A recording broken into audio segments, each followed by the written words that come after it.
Bienvenue dans la matinale de l'entrepreneur. Payer sans carte de paiement, ça rentre progressivement dans la norme avec la multitude d'alternatives. C'est aussi un marché florissant. La période de crise que nous traversons en est la preuve. Les achats en ligne ont explosé, notamment pendant le confinement. Face à la rigidité du système bancaire traditionnel, les fintechs se multiplient. Alors une question se pose. Les startups, les fintechs, les innovations vont-elles devenir le paiement moteur de la reprise économique? On va tenter d'y répondre avec Christophe Bourbier, PDG de Limonetic, plateforme de solutions de paiement en ligne, et Didier Vallée, ancien dirigeant de la Société Générale, président de Xand Conseil et spécialiste des fintech, innovation et investissement. Bonjour à tous les deux. Bonjour. Merci d'avoir accepté notre invitation. Alors Christophe Bourbier, je me tourne d'abord vers vous. Limonetic se place aujourd'hui comme un acteur majeur du paiement en ligne en aidant les e-commerce, les marketplaces à gérer leurs activités avec des solutions adaptées. Pourquoi vous avez décidé de vous lancer dans ce marché ? Alors, pour une raison déjà simple, je ne reviens pas sur l'explosion du e-commerce. On sait, le e-commerce, ça fait des années que ça a révolutionné nos façons d'acheter, nos façons de commander un taxi, nos façons de commander un repas, d'acheter la télévision sur Internet. Ça n'existait pas il y a 15 ans, maintenant on est tous passés par là. Nous, notre angle particulier sur le e-commerce, donc qui est une révolution, c'est qu'on s'est rendu compte assez rapidement que la carte bancaire qu'on utilise beaucoup en France n'était pas le seul et unique moyen de paiement que les gens utilisent pour payer sur Internet dans le monde entier. En fait, il y a une stat qui dit que 75% des achats sur Internet et sur mobile se font avec des moyens de paiement qui ne sont pas du Visa Mastercard et qui se font avec ce qu'on appelle, vous l'avez un peu cité, des moyens de paiement alternatifs. Donc ce sont des wallets comme PayPal ou comme Alipay. Dématérialisés. Dématérialisés, voilà. Avec des QR codes. On paye plutôt avec son mobile plutôt qu'avec sa carte, ou avec des solutions adaptées au Internet où on n'a pas tous ces chiffres à taper, vous savez, de sa carte et un SMS à recevoir derrière. Donc nous, c'était notre angle de dire, tiens, ça va exploser, et donc il va y avoir de plus en plus de moyens de paiement dits alternatifs dans le monde à offrir aux marchands et puis à être utilisés par les utilisateurs. Et donc on s'est spécialisé là-dessus. On aide, nous, les marchands, à pouvoir se connecter et à accepter tous ces moyens de paiement qui se développent dans le monde entier. Alors, quel a été l'impact de la crise sanitaire sur votre entreprise ? Alors, c'est marrant, j'en parle beaucoup avec des confrères du digital. Pour beaucoup, on a senti, pour ceux aussi qui travaillent un peu comme nous dans le voyage et dans l'aérien, une baisse des volumes qui ont commencé en janvier jusqu'à mars. Et au moment où le confinement a été déclaré, le 18, très exactement, tous les autres marchands, que ce soit de la livraison, que ce soit du digital, du retail traditionnel, des habits, tout ça a surcompensé. Et donc on a au final, bizarrement, des chiffres qui sont excellents. Parce que les gens ont beaucoup acheté sur Internet, sauf donc la partie voyage et déplacement. Alors Didier Vallée, vous qui connaissez bien ce secteur, quel est votre regard sur la situation actuelle et l'avenir des moyens de paiement classiques ? Je pense que les moyens de paiement classiques, comme vous le disiez, en France, la carte bancaire reste dominante. Pour autant, ça commence à s'éroder parce que ce que l'on voit, c'est que ce qu'il faut, c'est que le paiement soit le plus indolore et le plus fluide possible. Et la carte, elle a souvent été utilisée comme étant une façon à la fois de sécuriser, de l'instantanéité, mais elle est un peu compliquée aussi à être utilisée au quotidien. Donc ça, c'est le premier élément. Je pense que la carte, graduellement, elle va se retrouver encapsulé dans d'autres moyens de paiement, et on le voit notamment avec les wallets, les Apple Pay & Co qui commencent à émerger. Et puis deuxième élément, je pense que quand on regarde aussi une des conséquences de la crise, si vous prenez par exemple le secteur du luxe, en général les Chinois venaient dans les Galeries Lafayette pour acheter un certain nombre de produits, ils payaient avec leur système de paiement, mais c'était pas de l'e-commerce. Ce qui va se passer demain, c'est qu'on le voit déjà, c'est que le luxe commence à se dire la vente à distance par Internet doit se développer, et donc à ce moment-là, si vous êtes sur le site de LVMH ou de Chanel, il faudra que vous ayez une capacité à accepter tous les moyens de paiement qui existent dans le monde entier. Et à ce moment-là, comme le disait Christophe, les solutions Limonetic sont une façon, je dirais, d'être multiprises et de ne pas, entre guillemets, avoir besoin d'un adaptateur. On parlait des paiements mobiles avec Apple Pay, etc. Ils ont quand même du mal à s'imposer en France actuellement. Le problème pour eux, c'est aussi une question de partage de valeur. En fait, ce qui se passe, c'est que la carte bancaire et le GIE carte bancaire avait fait quelque chose qui était standardisé, homogène et relativement peu cher. Et donc la commission prélevée par Apple Pay ou d'autres wallets est relativement onéreuse, et en plus le partage de valeur ensuite quand la banque accepte de l'utiliser est relativement en faveur d'Apple. Donc je pense que ceci est un facteur un petit peu limitant, et dans le même temps, alors que le wallet dans le téléphone aurait pu être, par exemple dans la crise Covid où on a fait attention à tous les contacts, une solution, je dirais, de contournement, la carte sans contact a aussi connu une explosion, ce qui a permis aussi d'éviter parfois de passer par le téléphone. Alors ce sujet, il peut nous amener à l'essor des néobanques. On rappelle pour ceux qui l'ignorent, une néobanque, c'est un établissement financier 100% en ligne qui n'est pas rattaché directement à une banque traditionnelle. Elle n'offre pas les mêmes produits que les banques en ligne comme les crédits ou les découverts.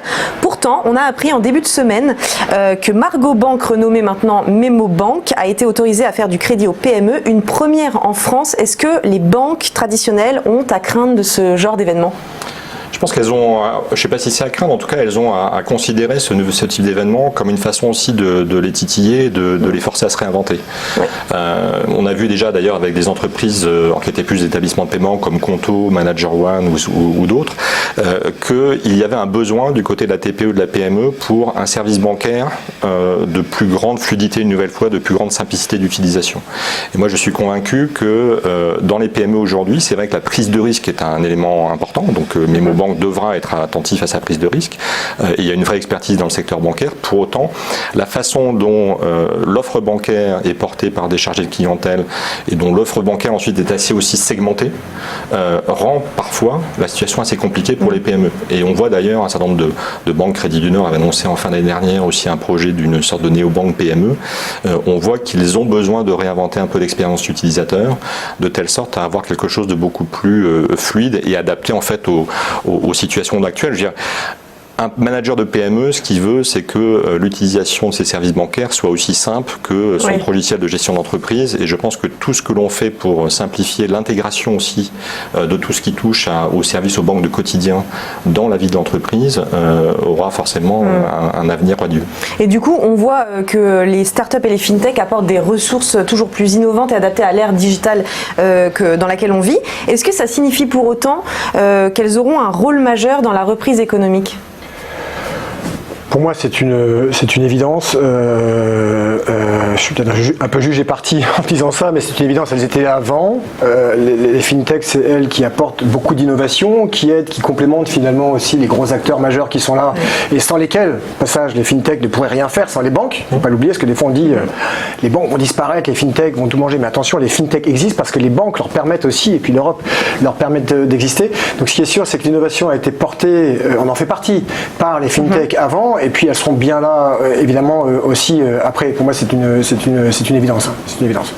Voilà, donc il faudra que les banques et les fintechs puissent continuer à correctement collaborer, parce qu'une fois de plus, je pense qu'elles sont interdépendantes les unes des autres. Donc concrètement, le domaine bancaire, il est en pleine mutation actuellement. Qu'est-ce que ça dit des futurs enjeux dans ce secteur ? Pour les banques, c'est peut-être un peu ce que disait Didier, c'est que finalement, pourquoi on va avoir une banque ? On va avoir une banque parce qu'on sait que son argent va être sécurisé. C'est un peu le mal Lucky Luke, on va dans la banque, on met son argent, on espère que ça ne va pas être volé. Mais surtout, on va dans la banque parce qu'on va avoir une carte adaptée, on va avoir un prêt. Si on est une société, on va avoir des solutions de factoring, de crédit. Si on est sur Internet, on va avoir des solutions de paiement et autres. Et toutes ces parties-là, ce sont les parties à valeur ajoutée. On ne va pas avoir une banque parce qu'on sait qu'on va retrouver son argent demain. Toutes les banques font ça, c'est une évidence. En revanche, les banques se différencient par tous ces petits services à valeur ajoutée qui font la différence, qui sont là aussi les services sur lesquels elles margent. Elles ont elles-mêmes aussi leur marge. Et il faudra juste qu'il y ait un bon équilibre parce que les fintechs ont tendance, elles, à grignoter ou à innover sur ces services-là à valeur ajoutée et les faire des fois un peu mieux, un peu plus rapidement, un peu plus simplement que les banques ne savent le faire aujourd'hui. Donc ces banques, elles ont intérêt soit à faire aussi bien que ces fintechs, soit à intégrer, collaborer correctement avec les fintechs qui sont agiles sur ces sujets de valeur ajoutée. Du coup, actuellement, est-ce que les banques traditionnelles, elles sont en friction avec les fintechs ou est-ce que ça va s'améliorer ? On est plutôt maintenant dans une sorte de coopétition, comme on dit. Enfin, c'est de la compétition et de la collaboration. On a vu en effet un certain nombre soit d'acquisition, soit d'intégration de services de fintech par des banques traditionnelles. Et après, je pense néanmoins, elles sont quand même en compétition parce que ce qu'elles voient aussi, et pour rebondir sur ce que disait Christophe, c'est qu'en fait, les fintechs attaquent les banques sur tout ce qui n'est pas, on va dire, régulé ou intensif en capital, à l'exception de Memo Bank qui veut faire du prêt.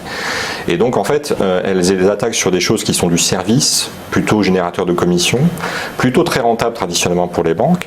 Et c'est là en fait où elles apportent en plus une expérience utilisateur complètement différente et beaucoup plus intuitive que ce que font les banques traditionnelles. Donc les banques, elles ont cette double pression de garder la marge, d'essayer de garder la marge, tout en devant en fait se réinventer et en ayant en plus un legacy informatique qui est quand même beaucoup plus lourd.